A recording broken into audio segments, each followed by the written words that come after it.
So one of the great things that happened is that my wasabi came. Yay, wasabi! So Rob wanted me to grow wasabi, and we found a place online that sells it. So I'm going to get these planted and hope that I can keep them alive and growing well. But I'm going to get them in the ground tonight or today. Today I am going to plant 2 types of calendula. I'm going to plant solar flashback and where is it? There it goes. Pink surprise calendula. What else there?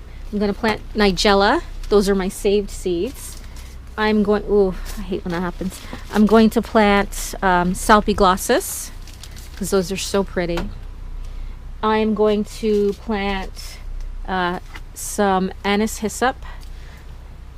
I'm going to plant Celeriac, and I'm only going to plant the Brilliant this year. I've done the Prague in previous years, but I found that the Brilliant got really big. And I'm planting broccoli, 2 types. This is called Glory of Inquisition. Those were really nice big heads last year, and they tasted really good. The other broccoli is the Mammoth Red Cabbage, Mammoth Red Rock Cabbage. Stevia, I'm planting Stevia today. Broccoli, this is the Piracicaba broccoli. This is my favorite. I'm only planting this year. I've experimented with numerous types of broccoli, and this is my broccoli that, I mean, we get this broccoli starting in the midsummer, and it goes until late fall when the white aphids just kill. And I'm going to grow 2 types of tomatoes right now. These are early, but this is not my main tomato planting. This is just early for the hanging baskets. This is a Tumbling Tom yellow tomato and a Tumbling Tom red tomato, and that's for the hanging baskets that we'll be selling. So that's what I'll be doing today.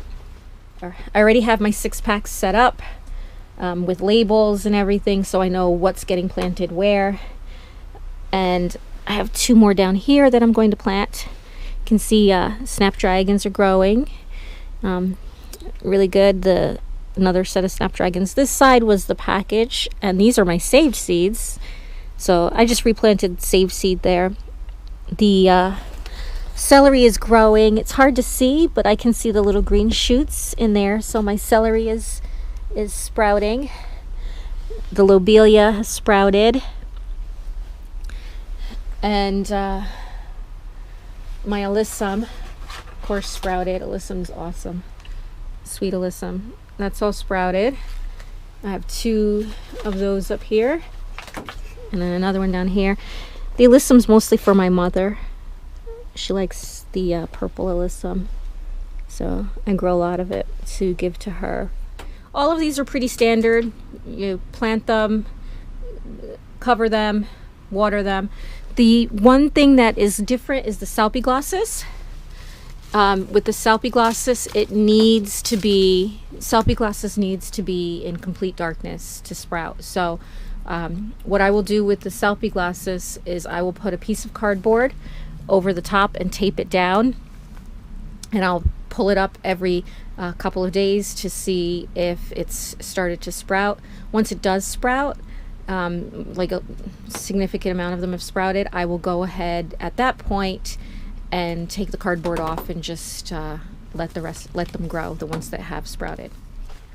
Everything's been planted. I covered everything, I think, except I didn't cover obviously the celeriac because they're so tiny, and I find that they sprout just as well not being covered. And I didn't cover the stevia. I just watered it in. Let's see. Oh, I didn't cover the Anise Hyssop because they were really tiny seeds also. I just watered that in also. And I have the cardboard here on top of the Salpiglossis to keep it shaded from all the light. And I'm gonna just probably actually, instead of taping it, I think I'm gonna stick a rock, if I can find a rock outside, on top of there. That's it for seed starting. Last thing I'm going to do today is to plant the wasabi. This is the wasabi, and the looks like it's making a little side shoot. The instructions that came with the wasabi said to plant it only 1.5 inches deep, which I guess would be just enough so that it doesn't, it says just enough so it doesn't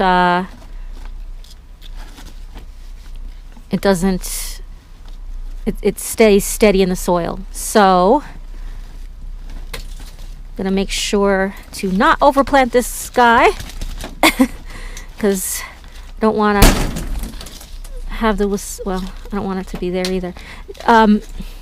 So here's the deal. I normally would not plant wasabi, something like a root like wasabi, in something this small. Unfortunately, I don't have a lot of choice because we have no space.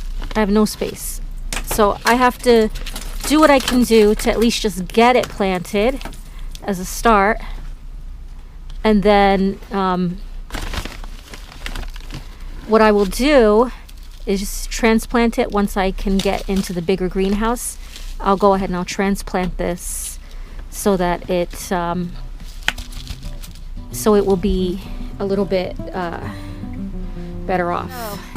This is where the wasabi will be until I can rehome it. Unfortunately, it is going to get a bit of light, but that'll block some of the light from the wasabi, from this light here. So we'll do that. That'll at least keep it in a bit more shade, and the heat will still, oops, switch has turned off. So the heater will still blow over there because it needs to be at a certain temperature. Let's see. Yep. Still get heat blown over there. So that'll work out. Put this down here. And that'll just block some of that light.